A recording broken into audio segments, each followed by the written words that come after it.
Hi, this is Yolanda Van Veen on behalf of Expert Village. In this section, we're talking about how to make your garden feel more welcoming. And in this segment, we're going to talk about your front yard. Now, your front yard is the first place that everyone sees when they come up to your driveway. And it's what they remember the most about your yard. It's first impressions. To make your garden feel more welcoming, make a great first impression. Water features, wind chimes, all kinds of garden art. Those are really memorable, and people will remember them when they leave your house. So your front yard is your first plan of attack.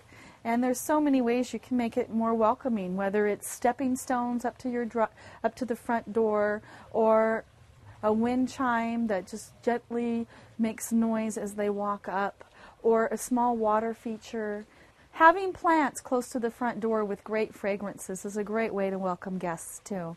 When someone walks up to a lilac in bloom, or they see that your jasmine has flowers on it, they're going to remember that. And it'll be a great conversation too. So as soon as they walk in, you have something to talk about. So remember, there's lots of ways to make your garden more welcoming, especially in your front yard. Next, we'll talk about your backyard.